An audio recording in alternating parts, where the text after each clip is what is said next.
Okay, हम पिछले सप्ताह प्रार्थना के विषय में बात कर रहे थे and I want to continue the topic, और उसी पे मैं उसको लगातार जारी रखना चाहता हूं। और क्योंकि प्रार्थना बहुत महत्वपूर्ण विषय है और इसको हम कई बार इतना हल्का बना देते हैं कि हम इस पे ध्यान नहीं देते, पर प्रार्थना हमारे जीवन की बहुत सी चाबियां हैं, ऐसी चाबियां हैं जो जिंदगी के बहुत से पहलुओं को खोलती हैं, जो आत्मिक द्वारों को खोलती हैं, जो हमारी समस्याओं को हल करती हैं। आमीन। हमें मार्गदर्शन देती है, जहां हम प्रभु को सुन सकते हैं, जहां पे हम उसके साथ एक फेलोशिप में आ सकते हैं, उस स्थान पर पहुंच सकते हैं जहां हम उसे सुन सकते हैं। आमीन। और उसे सुनना, जब आप उसे सुन लेते हैं और किसी काम को करते हैं, तब आपको दिक्कत नहीं होती, क्योंकि आपने उसको सुना है। आपके पास परमेश्वर से आया हुआ सीधा वचन होता है, इसलिए सुनना जरूरी है। पर प्रार्थना क्यों जरूरी है, उसके और भी कई रीजन हैं। चलिए मेरे साथ आप इफिसियों उसका 6 अध्याय, और जो प्रार्थना की बात हम कर रहे हैं वह प्रार्थना सिर्फ ये नहीं कि आपने 2 मिनट प्रार्थना की, 3 मिनट प्रार्थना की, चर्च में जाता हूँ प्रार्थना करता हूँ, सुबह प्रार्थना कर लेता हूँ 2 मिनट और शाम को 2 मिनट प्रार्थना कर लेता हूँ, इसके विषय में नहीं है।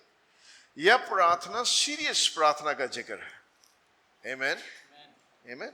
आपको मालूम है पहला करंथियों, अगर दूसरा करंथियों, अभी इफिसियों में आने से पहले दूसरा करंथियों 12 अध्याय अगर आप निकालें, उसकी 7 आयत, 12 की 7, पौलुस यहां पर किसी व्यक्तिगत बात का जिक्र करता है और उस बात का, उसके लिए उसने प्रार्थना की, उसका भी जिक्र करता है, और उसको प्रभु से क्या उत्तर मिला उसका भी जिक्र करता है। और यह उसका मिनिस्ट्री के लिए नहीं था, यह व्यक्तिगत विषय में जो उसको एक तकलीफ थी उसके लिए वह बात करता है, और उसके विषय में उसने प्रभु से कैसे बात की और क्या उत्तर पाया उसके विषय में बात करता है। 12 अध्याय उसकी 7 आयत, यहाँ पे लिखा है, इसलिए कि मैं प्रकाशनों की बहुतायत से फूल ना जाऊं, मेरे शरीर में एक कांटा चुभाया गया, अर्थात शैतान का एक दूत कि मुझे घूसे मारे कि ताकि मैं फूल ना जाऊं।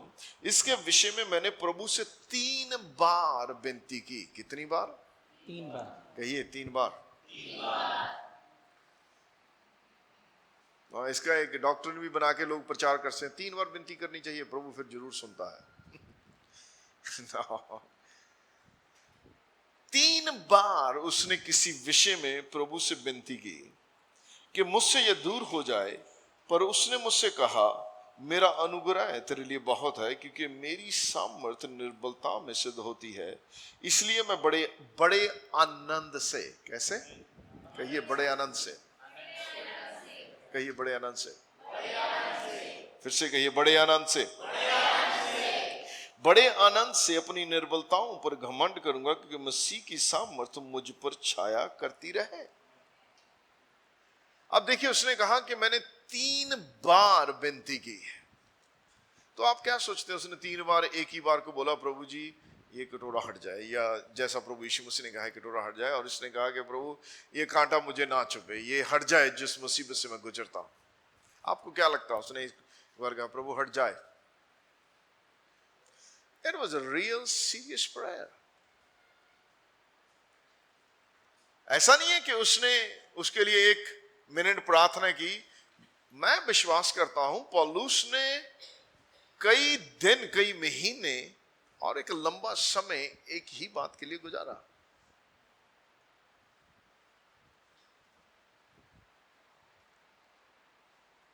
और एक बार प्रभु ने उत्तर दिया, मेरा अनुग्रह तेरे लिए काफी है, जो भी तू मुसीबत से गुजर रहा है, मेरा अनुग्रह तुझे उससे पार ले जाएगा।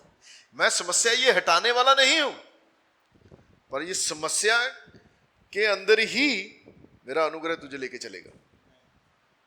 कई बार परमेश्वर आपके जीवन में से समस्या नहीं हटाता, पर उस समस्या से आपको गुजरने देता है, पर आपको अनुग्रह देता है, बल देता है उस समस्या से निकलने का, और आपको बताता है कि मेरा अनुग्रह उस समस्या से ज्यादा बड़ा है। वह पहाड़ है, मैं तुझे पहाड़ से निकाल ले जाऊंगा। उसने समुद्र हटाया नहीं, समुद्र वहीं पे था, लेकिन समुद्र में रास्ता बनाया उसने, बनाया नहीं?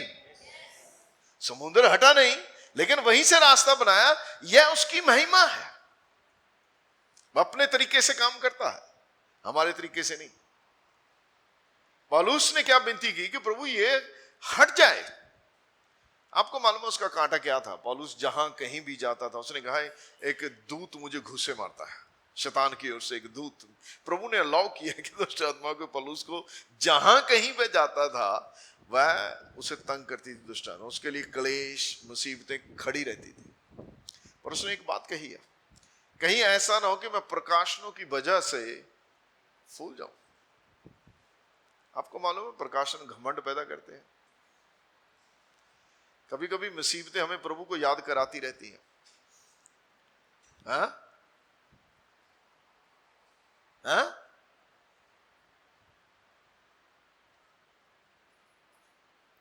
कि प्रभु तेरे बिना कुछ नहीं है, तेरे बिना कुछ नहीं है। Amen? We turn to him. हम उसकी ओर झुकते हैं, उसकी ओर मुड़ते हैं उस हालात में।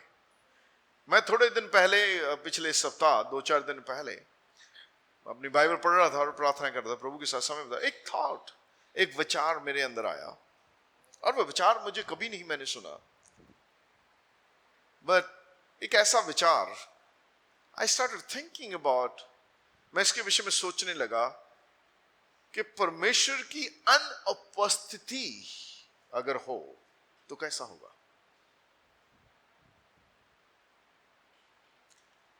धरती पर भी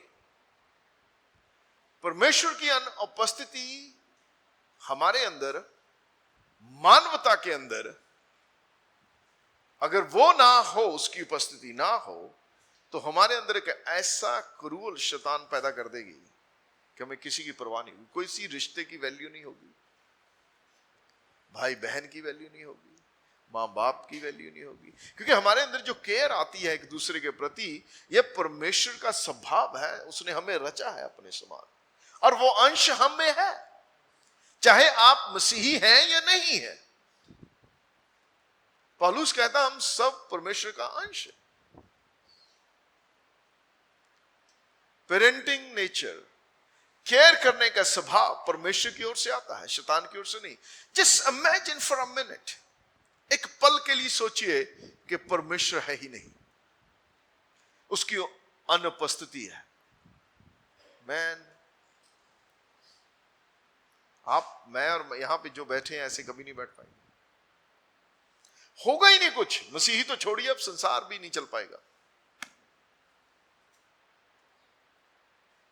फिर मेरा विचार गया कि अगर स्वर्ग में भी परमेश्वर ना हो तो स्वर्ग की भी हमें, मुझे तो कोई वैल्यू नहीं लगेगी। आपको मालूम नहीं आपके विषय में, पर मैं अपने विषय में सोच रहा था कि स्वर्ग की भी कोई मेरे लिए कोई वैल्यू नहीं है अगर वह वहां पे नहीं है। आप उस घर में रहना चाहेंगे जिस घर के व्यक्ति से, मालिक से आपको प्यार है, जिसको आप मिलने जाते हैं, और वो वहां पे ना हो?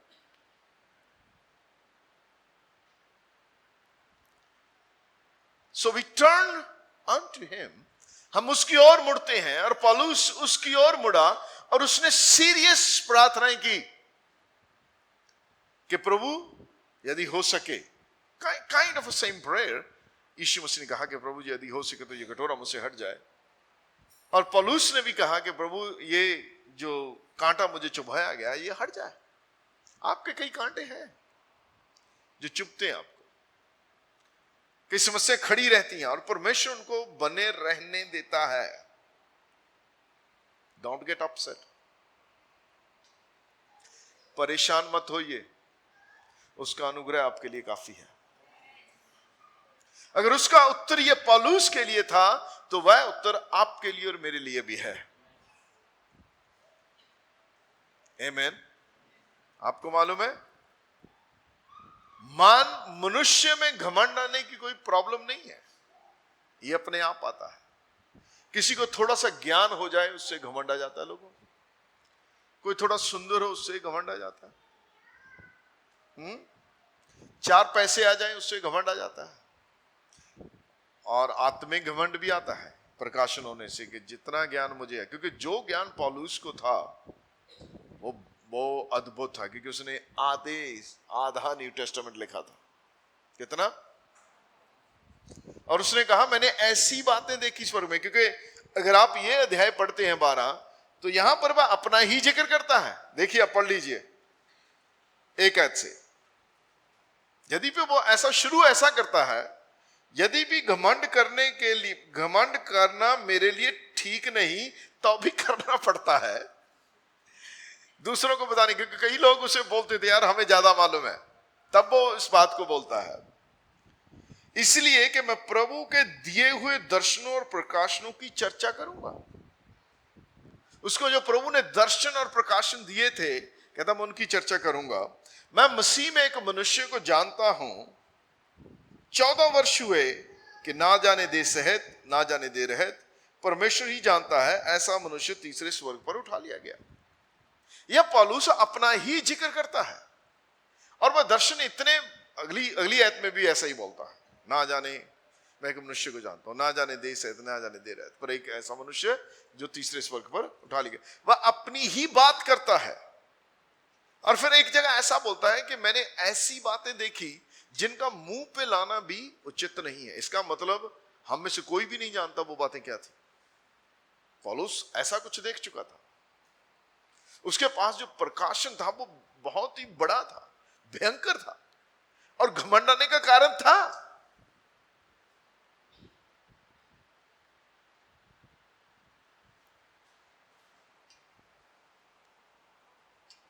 आप कहेंगे कहां चले गए, पर पौलुस को जब ये दिक्कत होती थी, क्योंकि आप प्रकाशन जब आपके पास होता, आप कैन यू इमेजिन कि हमारा दुष्ट आत्माओं पर अधिकार है, हम दुष्ट आत्माओं को निकाल सकते हैं। पौलुस को यह प्रकाशन मिला था, वो कह सकता था मेरे पास अधिकार है, मैं यीशु के नाम से बोलता हूं, चलो गेट आउट, मूव, जाओ यहां से। पर कुछ दुष्ट आत्माएं नहीं हटी जो लोगों को भरमाती थी। ऐसा नहीं कि पौलुस के पास अधिकार नहीं था, पर कुछ समस्या उसके जीवन से नहीं हटी, और वो बातें उसको प्रभु की ओर मोड़ती थी, टर्न करती थी। और परमेश्वर से यह भी सिखा रहा था कि इन सब हालात में भी मैं तेरे साथ हूं। तुझे पौलुस, तेरे पास जितना मर्जी प्रकाशन हो, तुझे मेरी जरूरत है। पर उसने 3 बार एक ही विषय के लिए प्रार्थना की, और उसने वो प्रार्थना, ऐसा नहीं है कि एक बार बोला मैंने तो प्रार्थना की थी, मैंने तो प्रभु से कहा था, पर प्रभु ने सुना नहीं। It was a serious prayer. आपको और मुझे हमारी प्रार्थनाएं तब तक करनी है जब तक हमें उत्तर ना मिल जाए। हमें उत्तर चाहिए। कभी कभी आपको किसी हालात को लेकर उत्तर ऐसे आता है, मुझे मालूम है वो हालात भी ऐसे सेकंड्स में। आपने प्रार्थना की, आप बैठे ही हैं, और अनपेक्षित वो आपसे बात करना शुरू करता है।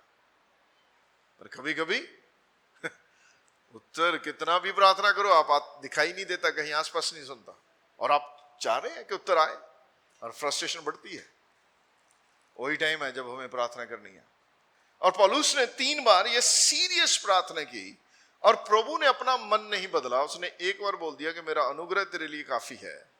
उसने अगली बार भी यही बात कही, उससे अगली बार भी यही बात कही, क्योंकि आप फिर अगर उसने किसी बात को आपको बोल दिया है तो फिर वह मन बदलने वाला नहीं है। He said, I am the God, change not. मैं परमेश्वर बदलता नहीं। Amen? Amen? पर प्रभु ने बहुत, मैं विश्वास करता हूं, प्रभु ने उसे डांटा नहीं, प्रभु उसकी समस्या को समझता था। कभी कभी बोलता हूं, पौलुस को इतना मारा उन्होंने यरूशलेम में पकड़ के, उसके बाद उसको जेल में ले गए। अगली रात प्रभु उसके पास खड़ा होता, वेल डन पौलुस, ना डर। मैं सोचता हूं प्रभु जब वो मार रहे थे तब कहा था, तब क्यों नहीं खड़ा हुआ? मेरा अनुग्रह तेरे लिए, हालेलुया। वो हमें बल देता है। अगर हम गुजरते हैं कभी तो वह हमें बल देता है। आमीन, क्योंकि वह हमारा बल है। हालेलुया, यही वह मेरा बल है। यहोवा मेरा बल है, और मनुष्य मेरा क्या कर सकता है? यदि परमेश्वर हमारी ओर है तुम्हारा विरोधी कौन हो सकता है? आमीन। ओके, अब आइए आप इफिसियंस के छठा अध्याय। पर वह भला है, वह वहां पे भी उसके साथ था, ऐसा नहीं है। आपको बल देता है और हालात से कई बार गुजरने देता है। वह शैतान को दिखा देना चाहता है कि तुम किसकी औलाद हो, तुम हार मानने वाले नहीं हो। आमीन, आमीन। ओके, उसका छठा अध्याय उसकी 10 आयत। इसलिए प्रभु में और उसकी शक्ति के प्रभाव में बलवंत बनो। जब उसने कहा इसलिए, आप देखिए वह कहां से शुरू करता है। अब आप अगर इफिसियों एक अध्याय से पढ़ते हैं तो वहां पे वह बहुत सी बातों को बोलता है। 2 में पढ़ता है, आप जय जो मसीह में हम हैं उसके विषय में बात करता है। मसीह ने हमारे लिए क्या किया उसके विषय में बात करता है। हमें कैसा जीवन जीना चाहिए उसके विषय में बात करता है। पति पत्नी के रिश्ते के बारे में बात करता है। जहां हम नौकरी करते हैं उसके विषय में बात करता है। माँ बाप के साथ रिश्ता कैसा होना चाहिए उसके विषय में बात करता है। माँ बाप का बच्चों के साथ रिश्ता कैसा होना चाहिए उसके विषय में बात करता है। इन सब बातों को बोलने के बाद वह बोलता है इसलिए everything is all right, but listen this। आप सुनते हैं, टीचिंग सुनते हैं, प्रचार सुनते हैं, आप पढ़ते हैं प्रेज द लॉर्ड, पर इसलिए प्रभु में और उसकी शक्ति के प्रभाव में बलवंत बनो। किसमें? प्रभु में और उसकी शक्ति के प्रभाव में बलवंत बनो। कैसे बनेंगे उसके प्रभाव में बलवंत? हम बहुत से प्रभावों में बलवंत होते हैं, पर हम उसके प्रभाव में बलवंत होना है। आपको मालूम है प्रभाव क्या चीज होती है? वह व्यक्ति जिस जगह से गुजरता है उसका प्रभाव वहां पे दिखाई पड़ता है। वह स्थान जिस स्थान पे जाता है उसका प्रभाव दिखाई देता है। अरे भाई, उसका प्रभाव उस एरिया में, बोलते हैं ना आप। हाँ, तो हमें किसके प्रभाव में बलवंत होना है? प्रभु यीशु मसीह के, परमेश्वर के प्रभाव में बलवंत होना है। जब आप उसके प्रभाव में बलवंत होंगे तो आपका प्रभाव प्रभु का प्रभाव बन जाएगा। Your effect will be God's effect, influence of God. आमीन, आमीन। प्रभु और उसकी शक्ति के प्रभाव में बलवंत बनो कि परमेश्वर के सारे हथियार, कितने? कहिए सारे, सारे हथियार बांध लो कि तुम शैतान की युक्तियों के सामने खड़े रह सको। शैतान आपके और मेरे सामने सीधा खड़ा होके नहीं आता है, बड़े बड़े सींग लगा के और मुंह में खून, बड़े बड़े दांत और पूंछ लगा के नहीं आता है। ही shrewd, clever, हालात इस्तेमाल करता है, लोगों को इस्तेमाल करता है। युक्तियां, यहां पे शब्द है युक्तियां, चाल, ट्रैप,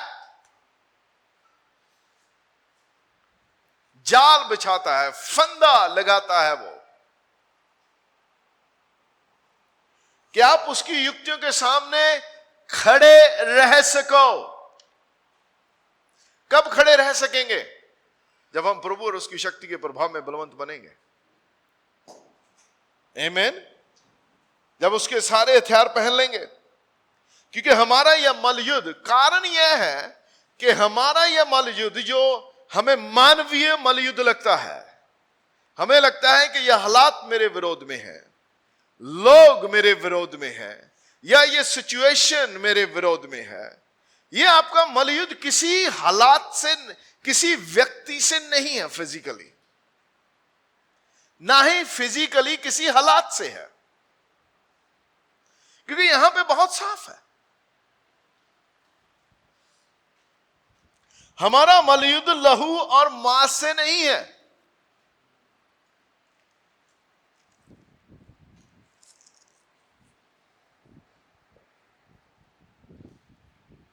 वो लगता है लहू और मांस है, लगता है वो व्यक्ति है मेरे विरुद्ध। नो,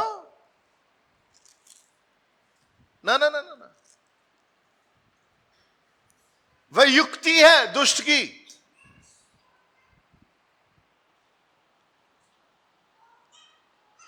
लहू और मांस से नहीं है। देखिए आप किससे है? परंतु प्रधानों से, अधिकारियों से और इस संसार के अंधकार के हाकिमों से और दुष्टता की उन आत्मिक सेनाओं से जो आकाश में है।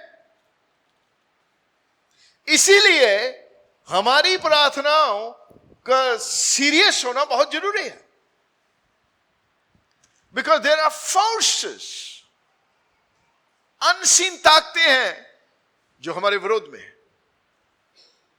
आप पसंद करें या ना करें, आप चाहें या ना चाहें, चाहे आप धर्मी जिए चाहे आप अधर्मी जिए, वह आपके विरोध में रहेंगे ही। क्योंकि शैतान कभी किसी का मित्र नहीं हो सकता। Doesn't matter who that person is. वह झूठा है, वह धोखा देता है।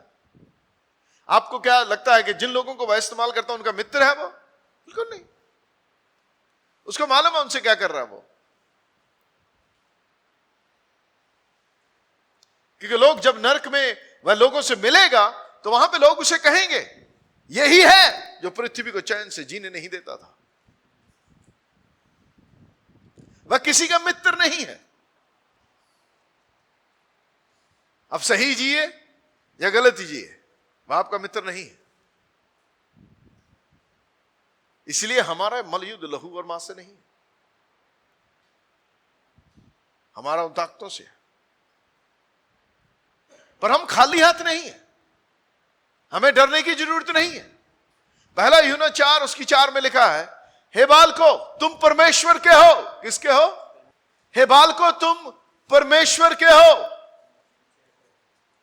और तुमने उन पर जय पाई है, क्योंकि जो तुम में है वो उससे बड़ा है जो संसार में है।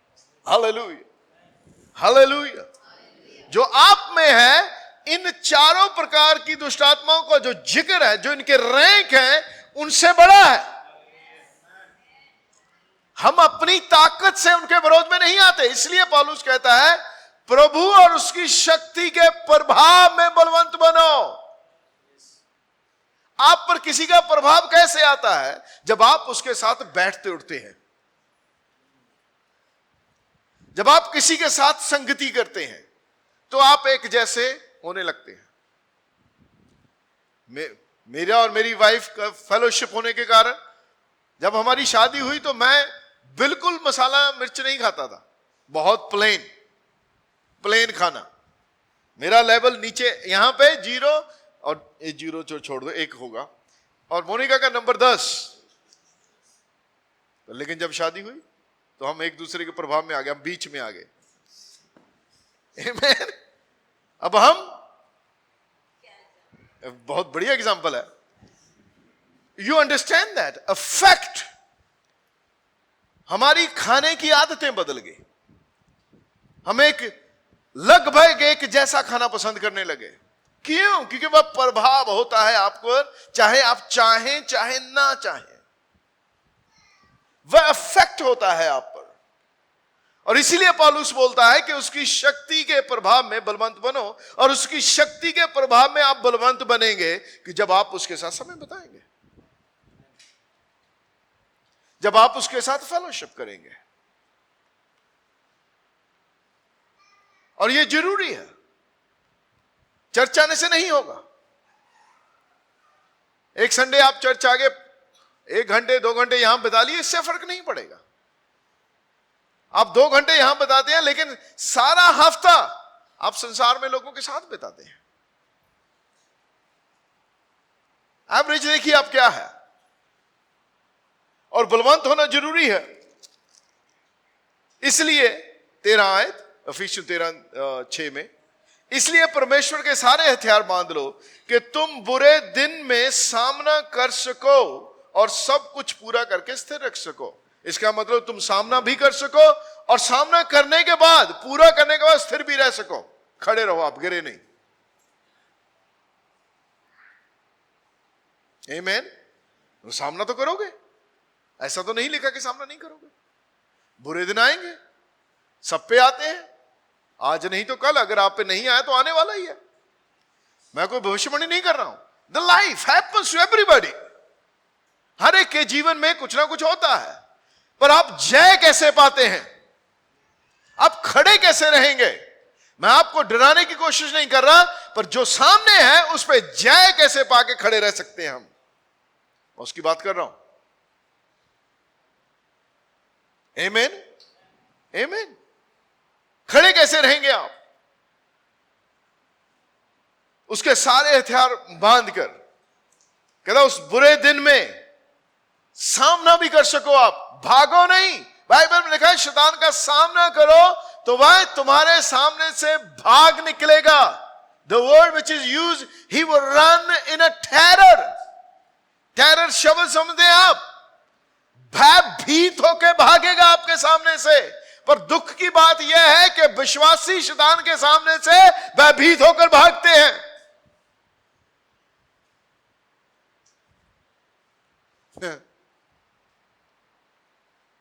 किसी ने ब्रदर हैगन से कहा, ब्रदर मैं भी शैतान को भगा रहा हूं,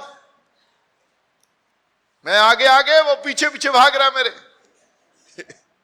ऐसे नहीं भगाना, आपका ऐसे खड़े रहना है। परमेश्वर को आप पर, मुझ पर अय्यूब की तरह प्राउड होना चाहिए। तूने मेरे दास अय्यूब को देखा, तूने मेरे बेटे सुशील को देखा, हाँ? He is my son. That should be the proud.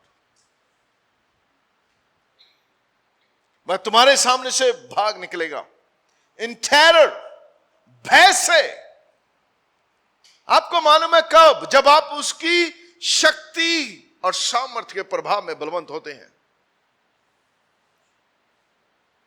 क्योंकि आपके पास प्रकाशन रहेगा, आपको मालूम रहेगा कि डील कैसे करना है दुष्ट आत्माओं से।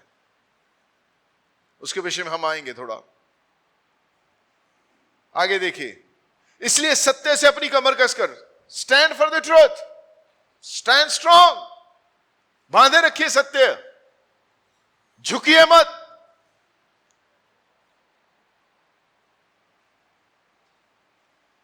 और धार्मिकता की झिलम पहनकर, जो हम मसीह में हैं, और पांवों में मेल के सुसमाचार की तैयारी के जूते पहनकर, और उन सब के साथ विश्वास की ढाल लेकर स्थिर रहो, जिससे तुम दुष्ट के सब जलते हुए तीरों को बुझा सको, और उद्धार का टोप और आत्मा की तलवार जो परमेश्वर का वचन है ले लो।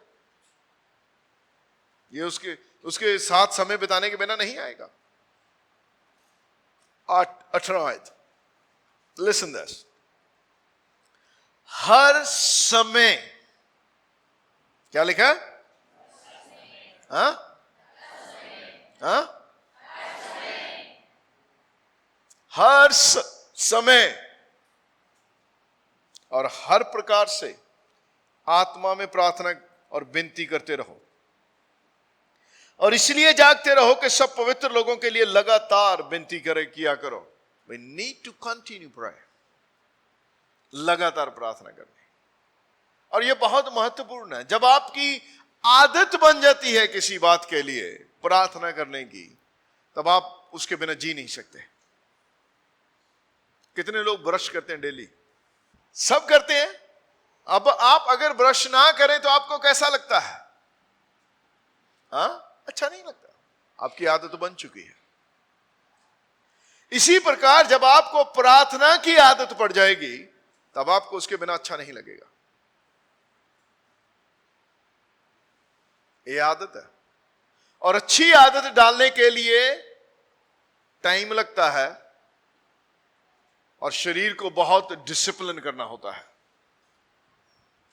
यीशु मसीह ने चेलों से कहा, आत्मा तो तैयार है लेकिन शरीर कमजोर है, वो सोना चाहता है, उसको नींद आती है।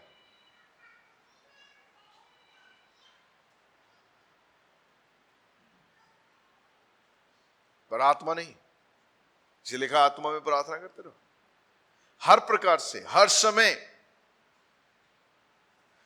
इसका अर्थ है कि हमें चुनना है प्रार्थना टाइम, हमें चुनाव करना है कि मुझे प्रार्थना करनी है। प्रेरितों के काम 16 अध्याय,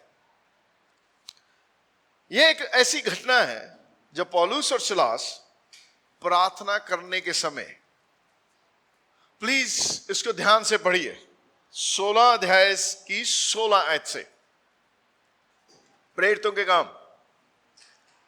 जब हम प्रार्थना करने की जगह जा रहे थे तो हमें एक दासी मिली जिसमें भाभी कहने वाली आत्मा थी, और भाभी कहने से अपने स्वामियों के लिए बहुत कुछ कमा लाती थी। वह पौलुस के और हमारे पीछे आकर चिल्लाने लगी, हे मनुष्य, ये मनुष्य परम प्रधान परमेश्वर के दास हैं जो हमें उद्धार के मार्ग की कथा सुनाते हैं। वह बहुत दिन तक ऐसा करती रही, परंतु पौलुस बहुत दुखी हुआ। ये लड़की ने, इस दुष्ट आत्मा ने लड़की के द्वारा पौलुस और सिलास को बहुत इरिटेट कर दिया, और एक दिन नहीं, बहुत दिन। देखिए, आप आगे का भाग पढ़िए।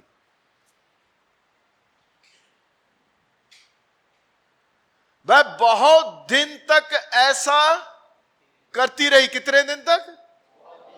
पर आयत आपने शुरू की 16, हम प्रार्थना करने की जगह जा रहे थे। इसका मतलब है हर रोज एक स्पेसिफिक स्थान पे प्रार्थना करने जाते थे।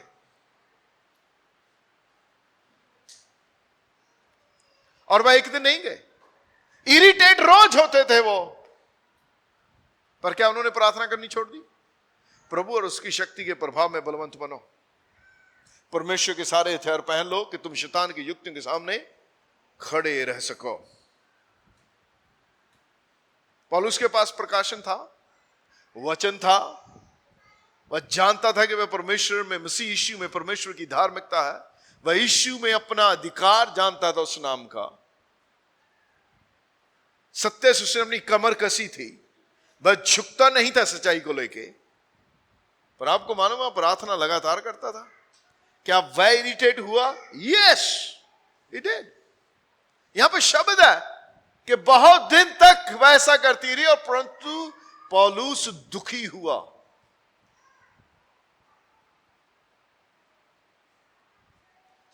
कई बार लोग बोलते हैं ना, मैंने, आप यहां तो नहीं है लेकिन बाहर जगह, बहुत जगह पास्टर्स ऐसा करते हैं। जब वो बोलते हैं कि तुम प्रभु के दास हो, तो पास्टर ऐसा छाती फैला लेते हैं कि दुष्ट आत्मा बोल रही है, बोल बोल, क्या है, क्या है। आपको मालूम है पौलुस ने इस दुष्ट आत्मा को क्यों निकाला? हालांकि वो ये क्या कह रही थी, वो यही कह रही थी कि ये प्रभु के दास है, परमेश्वर के दास हैं जो हमें उद्धार की कथा सुनाते हैं। उसमें क्या बुराई है? The devil is very clever, shrewd, चालाक है वो मिक्स मैसेज देने की कोशिश कर रहा था कि ये भी ठीक ही है, ये भी तो प्रभु के बारे में बोल रही है। दुष्ट आत्माओं को यीशु का प्रचार करने की जरूरत नहीं, हमें चुना है उसने। परमेश्वर उनको इस्तेमाल नहीं करता है। चालाकी थी वो, समझ रहे आप बात? पर वह इरिटेट कर रही थी पौलुस का। पर बहुत दिन जब वो प्रार्थना कर रहा था, प्रार्थना में समय बिता रहे थे वो लोग, तब यहां पर क्या हुआ? तब लिखा है कि पौलुस बहुत दिन तक वैसा करती रही, परंतु पौलुस दुखी हुआ और मुड़कर उस आत्मा से कहा, मैं तुझे यीशु के नाम से आज्ञा देता हूं कि उसमें से निकल जा। और वह उसी घड़ी निकल गई। मैं दुष्ट आत्मा पहले भी निकाल सकता था या नहीं? हाँ, पहले क्यों नहीं निकाला उसने? इतने दिन इरिटेट क्यों हुआ? और इतने दिन परमेश्वर ने इरिटेट होने क्यों दिया?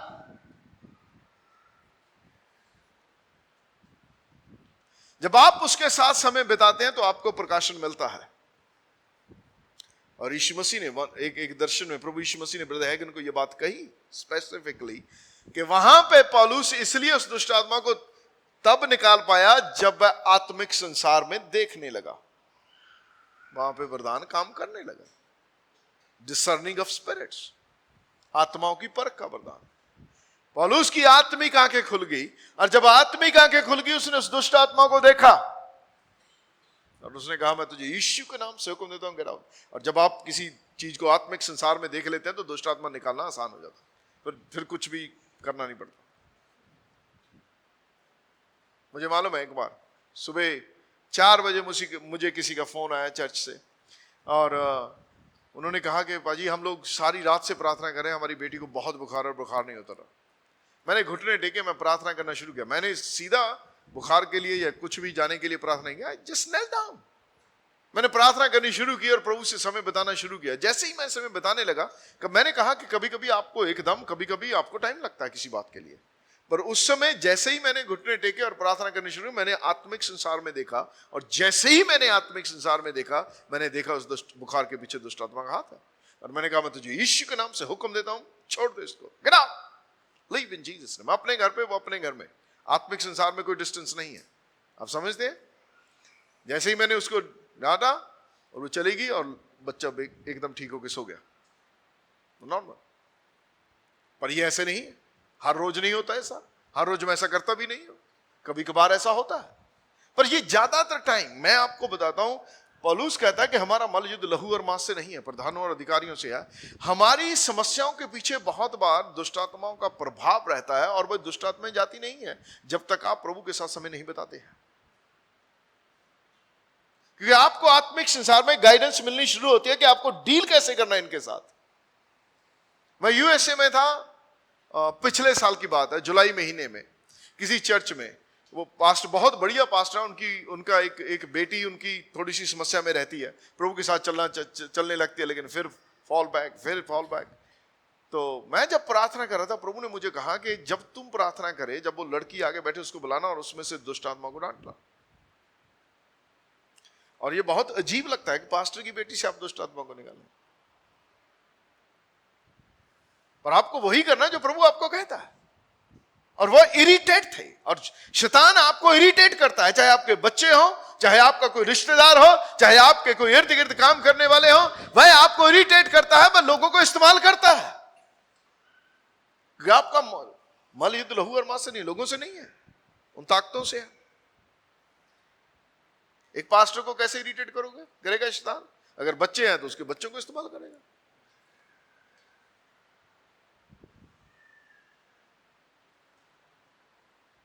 मैं चर्च में खड़ा हुआ और मैं करना नहीं चाहता था, पर you have to do it, प्रभु की आज्ञा माननी पड़ेगी। आमीन। मैं खड़ा हुआ और मैं जैसे प्रचारक, लड़की बैठी, मैंने उसको आगे बुलाया, command that demon to leave in Jesus name. वो लड़की गिरी, उसके बाद बैठी रही, कुछ नहीं कहा। लेकिन बहुत दिन के बाद उसने मेरे डैडी से कहा कि पास्टर सुशील ने जो उस दिन किया वो बिल्कुल सही था, and something left me that time. मुझे कुछ छोड़ के चला गया उससे, और उस दिन के बाद उसका जीवन बदलना शुरू हो गया। कई बार लोग बदलना चाहते हैं, आप देखिए, कई बार लोग बदलना चाहते हैं, पर वो ताकतें उन्हें बदलने नहीं देती। That's so true। ये सिर्फ व्यक्ति नहीं है, क्योंकि जब लोग पहला कदम गलत करने को लेते हैं, तब वह दुष्ट आत्मा, शरीर में तो वह शुरू करते हैं, लेकिन वह आत्मिक चीजें, आत्मिक संसार में वह दुष्ट आत्मा उन्हें पकड़ने लगती हैं। आपने देखा, कई लोग शराब शुरू में पीते हैं शौक से, एक आध पैग ले लिया, फिर धीरे धीरे आदत बन जाती है। फिर आप उनको जितना मर्जी समझाएं, जब वे सोफी होते हैं तो उनको लगता है कि यार बहुत गलत है, मुझे आज के बाद नहीं पीना। पर ऐसा होता नहीं है कि आज के बाद नहीं करना, पर ऐसा होता नहीं है, क्योंकि वो ताकतें आप पर कब्जा करती हैं। यह सिर्फ आपका शरीर ही नहीं है, अब उसमें और चीजें शामिल हो चुकी हैं। इसीलिए लोग चाह कर भी छुटकारा नहीं पाते। बहुत बार ऐसा होता है, लोग चाहकर भी छुटकारा नहीं पाते, उनको छुटकारे की जरूरत है डेमोनिक पावर से, और उसके लिए हमें समय बिताना होगा उसके साथ, प्रभु के साथ समय बिताना। आपको मालूम है, एक जगह दुष्ट आत्मा नहीं निकली, यीशु मसीह ने कहा ये बिना उपवास और प्रार्थना नहीं करता। You need a time. उपवास प्रार्थना का क्या है कि आप ज्यादा ताकतवर हो जाते हैं, उपवास से ज्यादा अनॉइंटिंग? नो, आप जब उपवास और प्रार्थना करते हैं, आप ज्यादा सेंसिटिव हो जाते हैं उस विषय में। आपको मालूम है कि डील क्या है, समस्या क्या है, हालात कैसे सुधरेंगे। प्रभु आपको गाइडेंस देने लगता है, आप आत्मिक ज्यादा सुचेत और ज्यादा संवेदनशील हो जाते हैं, जहां पे आप उसे सुनने के लायक हो जाते हैं, और आपको गाइडेंस मिलने लगती है कि डील कैसे करना है, इस समस्या का हल क्या है। और हमारी सब समस्याओं का हल प्रार्थना में है, सब समस्याओं का। आपकी कोई भी समस्या ऐसी नहीं है जिसका हल प्रार्थना में ना हो, क्योंकि प्रभु ने कहा क्या मेरे लिए कोई बात कठिन है, उसके लिए कोई बात मुश्किल नहीं है। पर हमारी समस्या है कि हमारे पास सब बातों के लिए टाइम है, प्रार्थना का टाइम नहीं है। टेक दैट टॉपिक, जो भी समस्या आपको है, जिस टॉपिक को, जो विषय है आपका, जो आपको समस्या खड़ी करता है, उसको आप सीरियसली लीजिए और उसी पे प्रार्थना कीजिए आधा घंटा। स्टार्ट दैट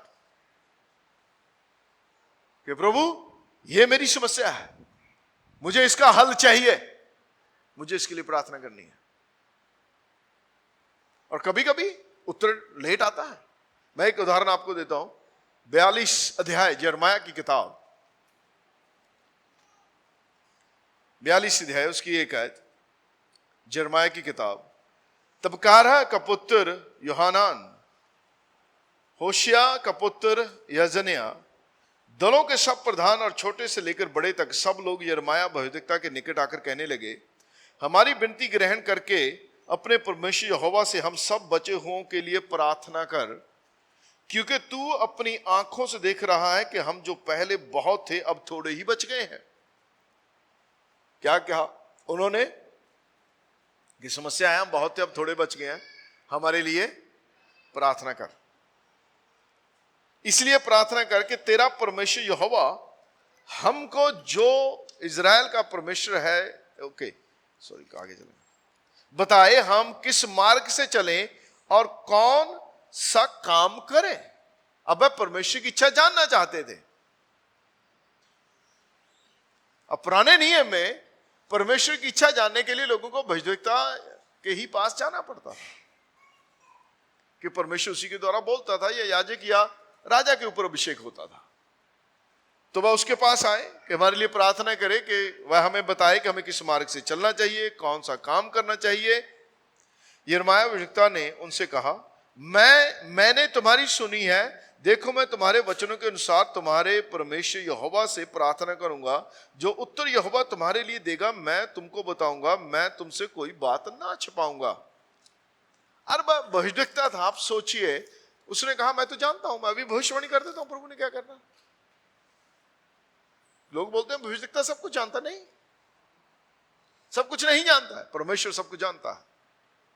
आगे देखिए आप 7 आयत स्किप कीजिए, 7 आयत तक आइए। लिखा 10 दिन के बीतने पर यहोवा का वचन यहोवा यिर्मयाह के पास पहुंचा। कितने दिन के बीतने पर? 10 दिन तक उसने प्रार्थना की एक ही विषय के लिए। किसने? यिर्मयाह ने। भविष्यद्वक्ता था वो, उसकी बुल्लाहट थी कि वह आत्मिक संसार में देख सके। That was his call, but still took 10 days. और यिर्मयाह ने प्रार्थना ऐसे ही नहीं की, आवर्स, घंटों प्रार्थना में बताया उसने। 10 दिन के बाद यहोवा का उत्तर उसके पास आया। हालांकि उन लोगों ने मानी नहीं बात, वो अलग बात है, पर उत्तर मैं जो आपको बात यहां पे जो दिखाना चाहता हूं वो यह है कि 10 दिन के बाद उत्तर आया। Seriously prayed. There are forces, ताकते हैं जब तक आपका, ऐसा नहीं है कि परमेश्वर हमसे बोल नहीं रहा, लेकिन हमारी ट्यूनिंग नहीं है, कई बार हम पकड़ नहीं पाते वो सिग्नल को, और उसको सेट होने में टाइम लगता है, क्योंकि हम संसार में जीते हैं, बहुत से विचार चलते हैं। बाइबल में लिखा है संसार में हजारों आवाजें हैं, the lot of voices in the world.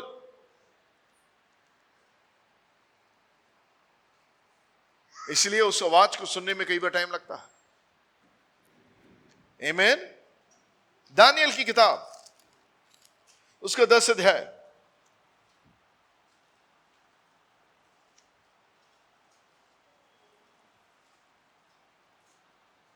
उसकी 12 आयत, 10 की 12, दानियल की किताब।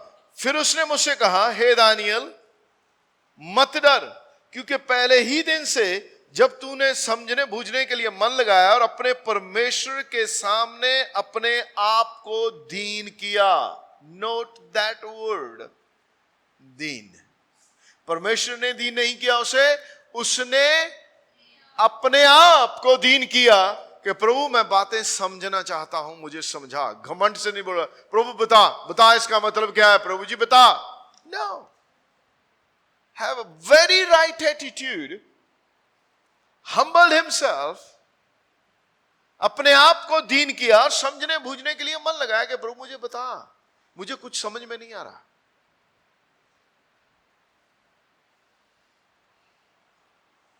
दीन किया, उसी दिन से तेरे वचन सुनेंगे और मैं तेरे वचनों के कारण यहां आया हूं। और कम से कम 21 दिन बाद 21 दिन में उपवास प्रार्थना की और पहले दिन ही कहता तेरी प्रार्थना सुन ली गई। पर जो बीच में आवाजें थी वो सुनने नहीं देती। और एक बार तो एक दर्शन में ब्रदर हैगन को प्रभु यीशु मसीह बात कर रहे हैं खड़े हुए दर्शन में, लेकिन एक दुष्ट आत्मा बीच में खड़ी होकर कूदने लगती है, यक यक यक बोलती है। और ब्रदर हैगन यीशु मसीह जो बोल रहा है वो उसको सुन नहीं रहा। प्रभु ये क्या, मैं सुन नहीं रहा। तो यीशु मसीह ने एक लेसन था कि दुष्ट आत्मा को डांटने का अधिकार मैंने तुझे दिया है। जो ब्रदर हैगन ने उस दुष्ट आत्मा को डांटा और वो चली गई, उसके बाद वो क्लियर देखने लगे। पर मुझे एक लेसन वहां से ये मिला, वो ये कि हमारा मलयुद्ध लहू और मांस से नहीं है, लेकिन जब आप प्रभु को सुनने की कोशिश करते हैं वो दुष्ट आत्मा बीच में बोलती है, वो डिस्टर्ब करती हैं, आवाजें हैं बीच में। टेक्स टाइम, इसलिए मन शांत होना बहुत जरूरी है। इसलिए उसके वचन पे मनन करना बहुत जरूरी है। मनन करना बहुत जरूरी है, लंबा समय उसके साथ बिताना जरूरी है। इसलिए लिखा, हे प्रिय, जो जो बातें सत्य हैं, उचित हैं, पवित्र हैं, सुहावनी है, मनभावनी है, प्रशंसा सद्गुण की बातें हैं, उन्हीं पर ध्यान दिया करो। क्यों उन पर ध्यान देना? क्योंकि अगर आपका ध्यान सच्ची बातें तो है लेकिन वह अपवित्र है, अशुद्ध है, सही नहीं है, आपका ध्यान उन पर रहता है, तो आप परमेश्वर को सुन नहीं पाएंगे। क्योंकि मन में बहुत कुछ चल रहा है। आपका मन, इसीलिए लिखा अपने मन की चौकसी कर, क्योंकि जीवन का स्रोत वही है।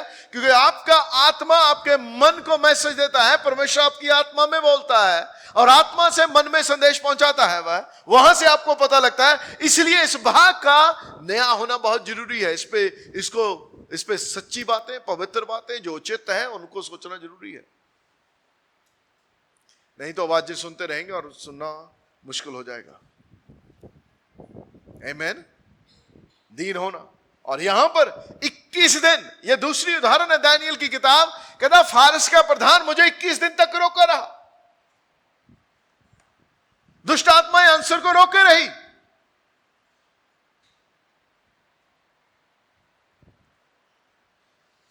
और हम लोग 1 मिनट प्रार्थना करके, प्रभु जी मेरी ये समस्या, इसका हल कर दे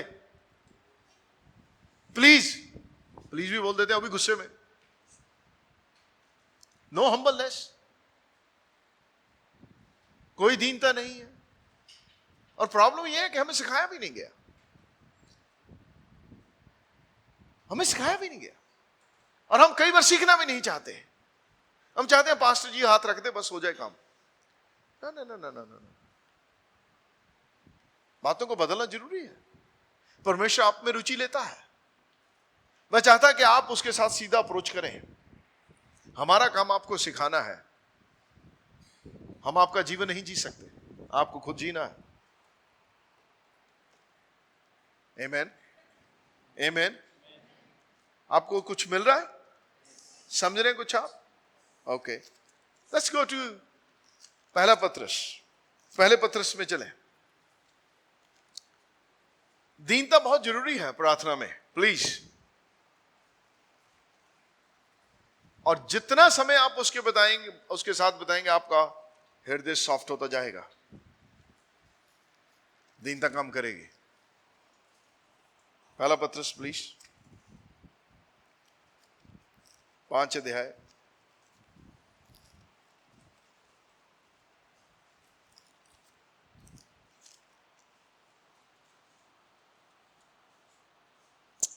5 आयत यहां पे लिखा, इसी प्रकार है नवयुवकों, तुम भी प्राचीनों के अधीन रहो, परंतु तुम सब के सब एक दूसरे की सेवा के लिए दीनता से कमर बांधे रहो, क्योंकि परमेश्वर अभिमानियों का विरोध करता है परंतु दीनों पर दया करता है। यह पत्री उसने अविश्वासियों को नहीं लिखी, उसने विश्वासियों को लिखी है। प्रार्थना का उत्तर चाहिए तो दीन होना जरूरी है, और यह दिखावे की दीनता नहीं है।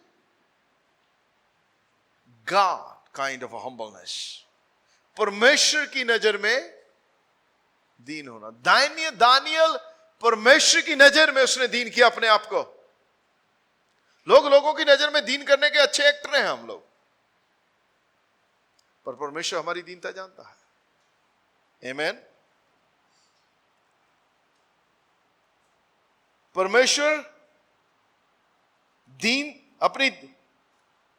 परमेश्वर अभिमानियों का विरोध करता है परंतु दीनों पर अनुग्रह करता है। इसलिए परमेश्वर के बलवंत हाथ के नीचे दीनता से रहो, जिससे वह तुम्हें उचित समय पर उठाए। अपनी सारी चिंता उस पर डाल दो, क्योंकि उसको तुम्हारा ध्यान है। आप अपनी प्रार्थना में अपना सारा हृदय उसके सामने उंडेल दीजिए दीनता से। अपनी समस्या उसके सामने उंडेल दीजिए। God, I am facing this, मैं इससे गुजर रहा हूं, आई नीड आंसर लॉर्ड। गुस्से में नहीं, दीनता में। वह बाध्य नहीं है आपका उत्तर देने के लिए, वह आपका गुलाम नहीं है, वह आपका स्वामी है। वह अच्छा पिता है, आमीन, पर वह नौकर नहीं है प्रियो। या बच्चा जमीन पे लिट जाए और मेरी बात मान ले, नहीं तो मैं मरा, ये नहीं है। वह आपकी बात नहीं मानेगा, वह दीनता से सुनेगा, क्योंकि वह दीनों पर दया करता है। यीशु ने कहा, मुझसे सीखो क्योंकि मैं मन में नम्र और दीन हूं। उसकी प्रार्थना क्यों सुनेगी मालूम आपको? क्योंकि वह दीन था। वह दीन था और अधीन भी था।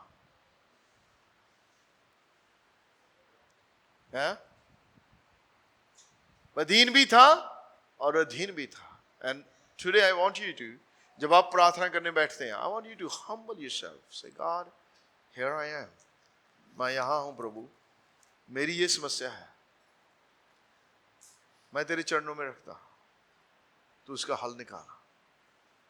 याकूब 4:6 से, वह तो और भी अनुग्रह देता है, इस कारण यह लिखा है, परमेश्वर अभिमानियों का विरोध करता है परंतु दीनों पर दया करता है।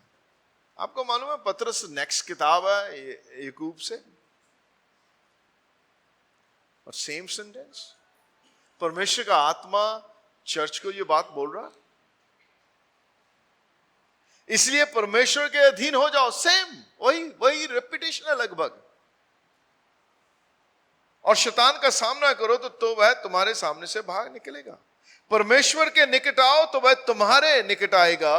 हे पापियों, अपने हाथ शुद्ध करो। हे दुचित्ते लोगों, अपने हृदय को पवित्र करो। दुखी हो और शोक करो और रो। तुम्हारी हंसी शोक में और तुम्हारा आनंद उदासी में बदल जाए। परंतु प्रभु के सामने दीन बनो तो वह तुम्हें शिरोमणि बनाएगा। हालेलुया। किसके सामने दीन बनो तो वह आपको क्या बनाएगा? शिरोमणि। वह किसी को शिरोमणि बनाने जानता है, उसको मालूम है शिरोमणि कैसे बनाए जाते हैं लोग। पर दया सिर्फ दीनों पर होती है, वह अभिमानियों का सामना करता है। कई बार लोग बोलते हैं, ओ मैं किसी की परवाह नहीं करता।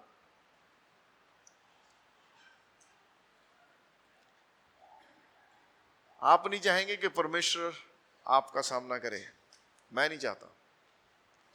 आप नहीं चाहेंगे कि वह आपका सामना करे। इसलिए लेट्स हम्बल आवरसेल्फ।